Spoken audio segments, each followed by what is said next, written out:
Right, I've just been on a little bit of an adventure. Got myself a little moped. I don't know what it is yet. Obviously it used to be blue and white by the looks of things. It's not anymore though. It's a bit smashed up, to say the least. It's got everything on it. Apparently it runs. So yeah, it used to be blue. No number plate. Serial number's been taken off. So yeah, gonna go and, well, I've got a home for it already, so I'm not gonna get to play around with it. I'm not gonna get to see if it runs or anything, but so I found it, and now I've already found a home for it. So oh well. That's the way it goes. Didn't get to play around with it, but yeah. Right, that's enough of old mopeds found in ditches. This is a spark plug, and this is a spark plug that happens to go to this PW80. So let's try and get it going, shall we? Good old Yamaha. Let's see if we can finally get it going and finally get it running properly. I never did find the bolt to put that choke on properly. I've just checked and we've got plenty of spark. We've got plenty of good old spark as well, so I'll put that back in. It's got new piston in it, new rings.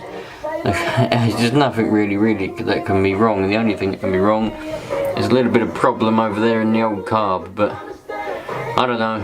We're just gonna have to keep trying to tinker about and iron out any problem. Right, I've actually got it to run, but it still won't run very well at all. It's very well, there's not really much sort of power in the revs, and it just sort of dies after a short amount of time. It runs better with the choke on, which indicates that it might be running a bit lean. But you know, messing around with it. So what I'm going to do, I'm going to take the carb off again. I'm going to take the inlet off and have a look around inside there, see if we've got any dirt accumulation or anything. Bearing in mind it was run without an air filter for quite some time. There's no air filter in there, just a pair of tights. So we may have an issue of dirt build up in the manifold. So I want to have a look and see what happens. Right, I've had a look, taking the reeds out to see if there's any damage with the reeds.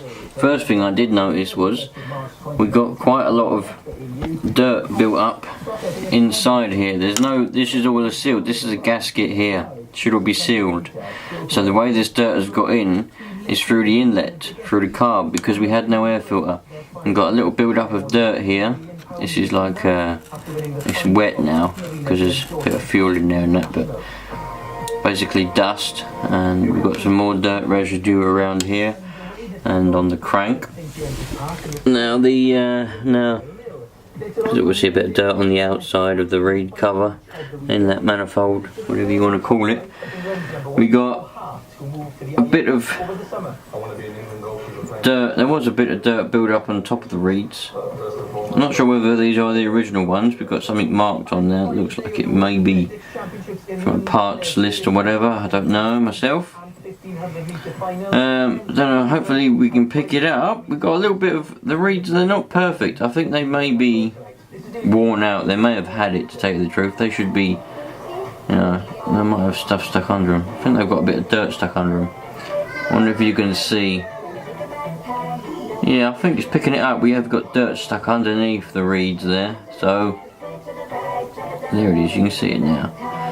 So that probably might indicate why we haven't got, you know, we're not running properly. The reeds aren't. The reeds are jammed open, sort of thing, almost. So what I'm going to do, give them a good old clean with a bit of brake cleaner, good old handy brake cleaner. Clean all that up as much as I can. Well, I probably ain't going to get it perfect, but yeah, take that gasket off. I'm going to have to reuse that gasket because I haven't got another one. I'll stick a bit of gasket maker around it for double measures. Clean all that up, clean all the dirt from on the inside, and put it back together and see what we've got. So I was fanning around today and I actually found a couple of bottles. These are very old, I think. I mean, I'm not entirely sure. I've never done any research on these yet. Literally, they were covered in mud. They were like engulfed in mud, like just one mud thing, and I just happened to notice the top poking out. And on this one, it was like laying on the ground like that with a load of mud all over it. So I've literally got them home, cleaned them up, And I did look for a date, but trouble is I think the date was probably on this where this chip is, because I can't make out any dates or any markings. The only thing you've got is this there, but I haven't done any research. I'm going to type this name and whatever this one says, R white, I think that says white. I'm going to type them in the internet in a little while and try and find out sort of what these were used for and where they're from and how old they are, because looking at them, well, this one in particular looks quite old. I mean, you know, I think that's spectacular. I like old stuff and I like finding old stuff, and it's not very often I get to find old bottles, because everybody else where I work with usually finds them before me and nabs them. But I found two today. So we got J Bignell, J Bignell, I think that probably is, of, what does that say, Eastbourne, bloody hell, J Bignell Eastbourne, so maybe it's from Eastbourne. Bear in mind that all of the material, all of the dirt that I work with mostly comes from London, central London. So a lot of the stuff that I find is dug up very, very deep from when they're digging the train tunnels from in London. And people have found bottles that have been worth 20 grand and things. I don't think these are worth anything. But just to give you an idea, they found like Victorian stuff and whatever else was happening in London. So, you know, these have the potential, but I don't think they are. But with this one, I think it's spectacular, because you can see the air bubbles. If I zoom in a bit, you can see the air bubbles there. Look at the air bubbles. And there's another one I noticed there. Air bubbles in the glass. Now this is actually a double skinned, well, it's either double skinned or it's extremely thick, because I don't know whether you're going to be able to see. Maybe you will. Look at that. Look how thick that is, and it's bloody heavy. If you get a glass bottle from nowadays and you have a look and you feel the weight, they're much thinner. You can see how thick it is just from looking from above down at the top. Now this one does have it has a little bit of writing as well on the lid.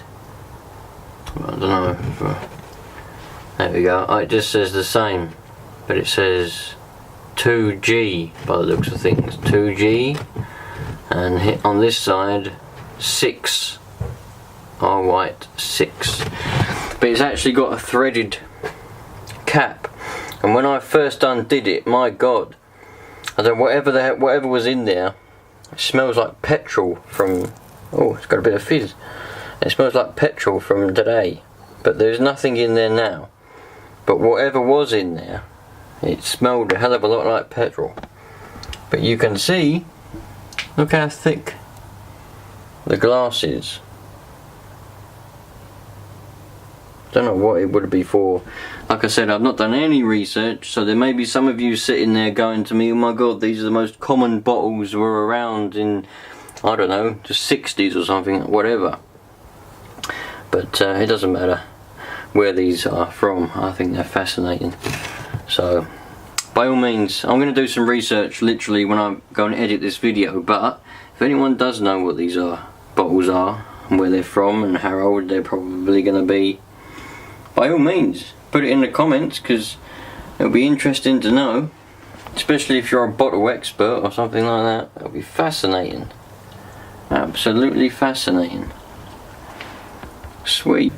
Reeds are completely cleaned, the whole lot's cleaned, everything was cleaned now, so, and I think them reeds are actually alright. Once I got all the dirt out, they seem to be still springy and alright. So I don't know, if you don't run after this, it's got to be a problem with that carb. If it don't run very well after this, it's got to be the carb.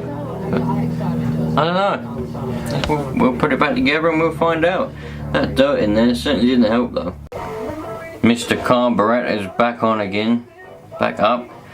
We've got all the reeds installed, everything's installed, the carb's all back on. All we've got to do is put the petrol tank on and then we can give it a go. So I know I'm going to have to do a bit of adjustment on that fuel screw. It's sort of turned in all the way in at the moment, because that's the best it would run as it was before. But hopefully now I'll clean those reeds out, we'll have a bit more, well, a bit more luck. So yeah.